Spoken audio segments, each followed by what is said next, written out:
ഉച്ചയ്ക്ക് ശേഷമായിരുന്നു അച്ചമ്മയും കിച്ചും കൂടി ഹോസ്പിറ്റലിൽ നിന്നും മടങ്ങിപ്പോയത്. അതും ഇന്ദ്രൻ ഒരുപാട് നിർബന്ധിച്ച ശേഷം. സ്റ്റെല്ലയുടെ കാര്യങ്ങളൊക്കെ ചെയ്തു കൊടുക്കുവാൻ സ്ത്രീകൾ ആരെങ്കിലും കൂടെ വേണ്ടേന്ന് അച്ചമ്മ ഇന്ദ്രനോട് ചോദിച്ചതാണ്. അതിന് സിസ്റ്ററെ വിളിച്ചാൽ മതിയെന്നും പിന്നെ താനും കൂടി ഉണ്ടല്ലോ എന്നും പറഞ്ഞ് അവൻ അവരെ സമാധാനിപ്പിച്ചിരുന്നു. പക്ഷേ അത് കേട്ടപ്പോൾ ശരിക്കും വിഷമത്തിലായത് സ്റ്റെല്ലയാണ്. നിസ്സഹായയായി തന്നെ നോക്കുന്നവളെ പലപ്പോഴും ഇന്ദ്രൻ കാണുന്നുണ്ട്. ഒരു കണ്ണിറക്കി കാണിച്ചുകൊണ്ട് അവൻ പുഞ്ചിരിച്ചപ്പോൾ സ്റ്റെല്ല മുഖം താഴ്ത്തി. ഇടയ്ക്കൊരു സിസ്റ്റർ വന്ന് ഉച്ചയ്ക്ക് കഴിക്കാനുള്ള മെഡിസിനൊക്കെ കൊടുത്തപ്പോൾ സ്റ്റെല്ല ഉറങ്ങിപ്പോയിരുന്നു. തലേ ദിവസം ശരിക്കും ഉറങ്ങാഞ്ഞതിനാൽ ഇന്ദ്രനും ബൈസ്റ്റാൻഡർക്ക് കിടക്കാനുള്ള ബെഡിൽ കയറി കിടന്നു. രണ്ടാളും നന്നായി ഒന്ന് ഉറങ്ങി എഴുന്നേറ്റപ്പോൾ സമയം 5 മണിയായി. ഇന്ദ്രനായിരുന്നു ആദ്യം എഴുന്നേറ്റത്. അവൻ വാഷ്റൂമിൽ പോയി മുഖമൊക്കെ കഴുകി ഒന്ന് ഫ്രഷായി തിരികെ വന്നു. അവൾക്ക് കുടിക്കുവാനായി കോഫി വാങ്ങിക്കുവാൻ പതിയെ ക്യാൻറ്റീനിലേക്കും പോയി. കോഫിയും ഉഴുന്നുവടയും വാങ്ങി അവൻ പെട്ടെന്ന് മടങ്ങി വരികയും ചെയ്തു. അപ്പോൾ സ്റ്റെല്ല ഉണർന്നു കിടപ്പുണ്ട്.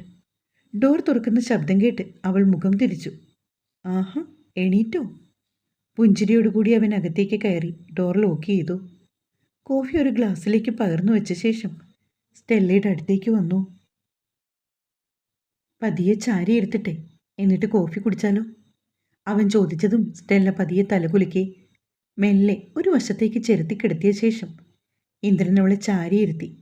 ഇടത് കൈകൊണ്ടവൾ ഇന്ദ്രൻ്റെ കയ്യിൽ അമർത്തി പിടിച്ചു. പേടിക്കണ്ടടാ, വീഴത്തൊന്നും ഇല്ലെന്നേ. കാതോരം അവൻ്റെ ശബ്ദം. ഒരു കപ്പിലായി കുറച്ച് വെള്ളം എടുത്തുകൊണ്ട് വന്നു.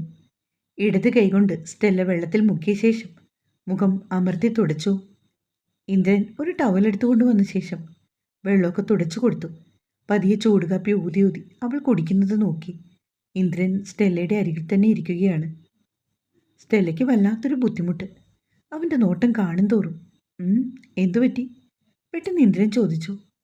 ഒന്നുമില്ല, വെറുതെ. ഞാൻ അരികിലിരിക്കുന്നത് കൊണ്ടാണോ? അവൻ ചോദിച്ചതും സ്റ്റെല്ല ഒന്നും പറയാതെ മുഖം കുനിച്ചു. വേറെ ആരും അല്ലല്ലോ, ഞാനല്ലേ. പിന്നെന്താ ഇങ്ങനെ മുഖം താഴ്ത്തിയിരിക്കുന്നത്? എന്നെ കാണണ്ടാഞ്ഞിട്ടാണോ? ഇന്ദ്രൻ വീണ്ടും പറഞ്ഞപ്പോൾ സ്റ്റെല്ല ഒന്നും മുഖം ഉയർത്തി. അങ്ങനൊന്നുമില്ല, ഞാൻ ചുമ്മാ. അവളുടെ കയ്യിൽ നിന്നും കോഫി കുടിച്ച കപ്പ് മേടിച്ചുകൊണ്ട് വാഷ് ബേസിനിൽ കഴുകി വെച്ചിട്ട് ഉഴുന്നുവട എടുത്ത് കൊടുക്കുകയാണ് ഇന്ദ്രൻ. കോഫി കുടിച്ചപ്പോൾ വയറ് നിറഞ്ഞ് ഇന്ദ്രേട്ടാ. ഏയ്, അതൊന്നും പറഞ്ഞാൽ പറ്റില്ല, ഇതുകൂടെ കഴിക്കാൻ നിർബന്ധിച്ചവളെ അവൻ കഴിപ്പിച്ചുകൊണ്ടിരുന്നപ്പോഴാണ് ഡോറിൽ ആരോ തട്ടിയത്. ഇന്ദ്രൻ ചെന്ന് വാതി തുറന്നു. അവന് പരിചിതമായ ഒരു മുഖമല്ലായിരുന്നു വെളിയിൽ. സ്റ്റെല്ല കിടക്കുന്നത് ഈ റൂമിലല്ലേ?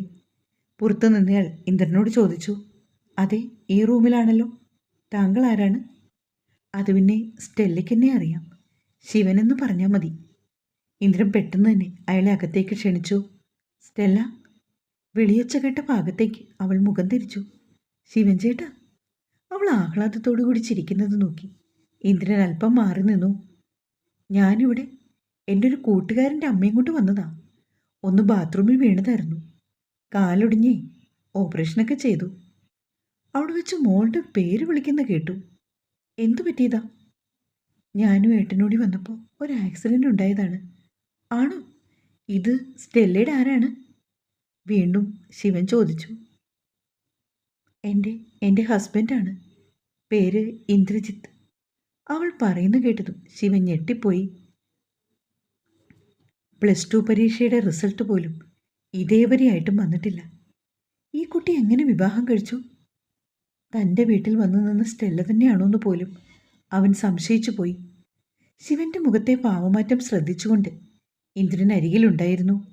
ഇന്ദ്രേട്ടാ, ഇത് ശിവൻ ചേട്ടൻ. ചേട്ടൻ്റെ അമ്മയെ നോക്കാൻ വേണ്ടിയാണ് ഞാനന്ന് പോയത്. ഞാൻ പറഞ്ഞിരുന്നില്ലേ? ഇപ്പം മനസ്സിലായി.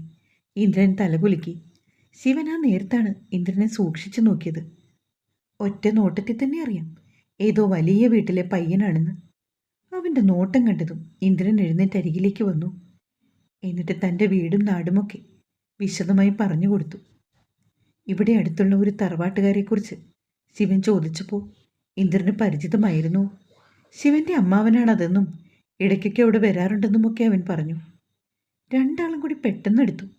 ഇന്ദ്രനും തോന്നി ശിവൻ നല്ലൊരു വ്യക്തിയാണെന്ന്. കുറച്ചു സമയം സംസാരിച്ചിരുന്ന ശേഷമാണ് ശിവൻ യാത്ര പറഞ്ഞു പോയത്. അവൻ്റെ സഹോദരിമാരെ രണ്ടാളെ പ്രത്യേകം തിരക്കിയതായി പറയണമെന്നൊക്കെ സ്റ്റെല്ല അറിയിച്ചിരുന്നു. ഇടയ്ക്കൊരു ദിവസം വീട്ടിലേക്ക് വരാമെന്ന് പറഞ്ഞാണ്. പാവമാണ് ശിവൻ ചേട്ടനും അവിടുത്തെ അമ്മയും ചേച്ചിമാരുമൊക്കെ. ഒരു ഓറഞ്ച് തൊലി കഴിഞ്ഞ് അല്ലികൾ അടർത്തിയിട്ട് കൊണ്ട് കസേരയിൽ വന്നിരിക്കുകയാണ് ഇന്ദ്രൻ. ഒന്നൊന്നായി എടുത്ത് അവൾക്ക് കൊടുക്കുന്നുമുണ്ട്. വേണ്ടെന്ന് പറഞ്ഞാലും ഇന്ദ്രൻ സമ്മതിക്കില്ല. മറ്റൊരു മാർഗവുമില്ലാത്തതുകൊണ്ട് അവൾ പതിയെ കഴിച്ചുകൊണ്ടിരുന്നു. അപ്പോഴാണ് സ്റ്റെല്ല താൻ അവിടെ ചെന്നതും അവൻ്റെ അമ്മയെ ശുശ്രൂഷിച്ചതും ശിവൻ്റെ കല്യാണം മുടങ്ങിയതുമൊക്കെ ഇന്ദ്രനോട് വിശദമായി പറഞ്ഞു കേൾപ്പിച്ചത്. എല്ലാം കേട്ടുകഴിഞ്ഞ് അവന് സ്റ്റെല്ലയോട് വളരെയധികം കരുണ തോന്നി. എത്രമാത്രം അനുഭവിച്ചാണ് ഈ പെൺകുട്ടി കടന്നു വന്നത്. മാനം രക്ഷിക്കാൻ വേണ്ടി ഏതൊക്കെ വഴികൾ ഇവൾ താണ്ടി. അവൻ തൻ്റെ മുഖത്തേക്ക് നോക്കുന്നത് കണ്ടപ്പോൾ സ്റ്റെല്ല പതർച്ചയോടെ മുഖം താഴ്ത്തി. അവൻ എഴുന്നേറ്റ് അരികിലേക്ക് വരുന്നതും അവളുടെ താടി പിടിച്ചുയർത്തി. ആ ഇരുമിഴികളിലും മാറി മാറി ചുംബിക്കുന്നതും അറിഞ്ഞപ്പോൾ സ്റ്റെല്ല പരവശയായി. ആ ആശുപത്രി വാസം കൊണ്ട് സ്റ്റെല്ലയും ഇന്ദ്രനും മനസ്സുകൊണ്ട് ഏറെ അടുത്തു. അവൾക്ക് വലങ്കൈയായി നിന്നുകൊണ്ട് എല്ലാ കാര്യങ്ങളും ചെയ്തു കൊടുത്തതവനാണ്. ആദ്യമൊക്കെ സ്റ്റെല്ലയ്ക്ക് വല്ലാത്ത ബുദ്ധിമുട്ടുണ്ടായിരുന്നു. എങ്കിലും മെല്ലെ അത് മാറി വന്നു. ഹോസ്പിറ്റലിൽ നിന്നും ഡിസ്ചാർജായി പോകും വരെയും അവൻ അവളുടെ അരികിൽ നിന്നും പോകാതെ കൂടെ നിന്നു. അതിനോടിടയ്ക്ക് വേറൊരു സംഭവം ഉണ്ടായി. ഒരു ദിവസം സ്റ്റെല്ലയ്ക്ക് മരുന്ന് മേടിക്കാൻ വേണ്ടി പോയതാണ് ഇന്ദ്രൻ. അപ്പോഴാണ് അപ്രതീക്ഷിതമായി സ്റ്റെല്ലയെ കാണുവാൻ കുറച്ചു പേരെത്തിയത്. വളരെ പരിചിതമായ മുഖങ്ങൾ. ചാച്ചനും ചേച്ചിയും ഒക്കെയാണത്. സ്റ്റെല്ലയെ കണ്ടതും അവർ രണ്ടാളും കൂടി കുറേ കരഞ്ഞു. ചെയ്ത തെറ്റുകളൊക്കെ കാരണം മകൾക്ക് ഇങ്ങനെയൊരു അവസ്ഥ വന്നപ്പോൾ ചാച്ചന് വല്ലാത്ത സങ്കടമായിരുന്നു. അയാൾ മകളോട് മാപ്പ് പറഞ്ഞുകൊണ്ട് അവിടെ നെറുകി തഴുകി. ആ സമയത്ത് ഇന്ദ്രൻ മരുന്ന് മേടിച്ചുകൊണ്ട് കയറി വന്നത്. സ്റ്റെല്ലയുടെ ചാച്ചനെ കണ്ടപ്പോൾ അവന് കലി കയറിയെങ്കിലും സംയമനം പാലിച്ചവൻ നിന്നു. പക്ഷെ അവനെ ഞെട്ടിച്ചുകൊണ്ട് അയാൾ മടിക്കുത്തി നിന്നും ഒരു പൊതിയെടുത്ത് ഇന്ദ്രൻ്റെ നേർക്ക് നീട്ടി. ഇത് സാറിൻ്റെ പണമാണ്. ഞാൻ പലിശയ്ക്ക് മേടിച്ചത്. ഇപ്പം മുതലും പലിശയും ഒക്കെ ചേർന്നുള്ളതുണ്ട്. എൻ്റെ വീടും സ്ഥലവും വിറ്റതാണ്. ഇത് വാങ്ങണം. എന്നിട്ട് ഞങ്ങൾക്ക് മോളെ തിരികെ കൊണ്ടുപോകണം. അയാൾ പറഞ്ഞതും ഇന്ദ്രൻ ഒന്ന് ഞെട്ടി. അതുപോലെ സ്റ്റെല്ലയും. ഈ പൈസ തിരിച്ചു തരാഞ്ഞ കാരണത്താലല്ലേ സാർ എൻ്റെ മോളെ പിടിച്ചുകൊണ്ട് പോയത്. തരാനുള്ള മുഴുവൻ തുക ഇതിലുണ്ട്. ദയവേത് എന്നോടൊരല്പം കരുണ കാണിക്കണം. അയാൾ വീണ്ടും ആവശ്യപ്പെട്ടു. സ്റ്റെല്ലയ്ക്ക് വരാൻ താല്പര്യമുണ്ടെങ്കിൽ കൊണ്ടുപോയിക്കോളൂ. ഞാനാരെയും തടയില്ല. പിന്നെ ഈ പൈസയും കൂടി എടുത്തോളൂ. എനിക്ക് തൽക്കാലം ഇതുകൊണ്ടിനി ആവശ്യമൊന്നുമില്ല. ഇന്ദ്രൻ എങ്ങും തൊടാതെ പറഞ്ഞുകൊണ്ട് സ്റ്റെല്ലയെ നോക്കി. അവളാണെങ്കിൽ ആകെ ധർമ്മസങ്കടത്തിലായിരുന്നു. ചാച്ചനും ചേച്ചിയും കൂടി നിൽക്കുന്ന കണ്ടപ്പോൾ അവൾക്ക് നെഞ്ചു പൊട്ടി. എന്നാൽ മറുവശത്ത് ഇന്ദ്രേട്ടൻ ഈ 5 ദിവസങ്ങൾ കൊണ്ട് തൻ്റെ മനസ്സ് കീഴടക്കിയവനാണ്. എന്നാലും ഒരു നോക്കുകൊണ്ട് പോലും തന്നെ കളങ്കപ്പെടുത്താത്തവനുമാണ്. ആലോചിച്ച് നാളെ പറയാമെന്ന് പറഞ്ഞ് അവൾ അവരെ മടക്കി അയച്ചപ്പോൾ ഇന്ദ്രന് തൻ്റെ മനസ്സിൽ ചെറിയ നൊമ്പരം തോന്നി. കാരണം അവൾ തൻ്റെ ഒപ്പം പോകുമെന്നാവും പറയുന്നതെന്ന് ഇന്ദ്രൻ ഓർത്തിരുന്നു. അന്നാണെങ്കിൽ രണ്ടാളും കൂടി കൂടുതൽ ഒന്നും സംസാരിക്കാതെ കഴിഞ്ഞുകൂടി. അവൻ ഭക്ഷണം വാരി കൊടുക്കുമ്പോഴും മരുന്നെടുത്ത് കൊടുക്കുമ്പോഴും സ്റ്റെല്ല മറ്റേതോ ലോകത്താണെന്ന് ഇന്ദ്രന് തോന്നി.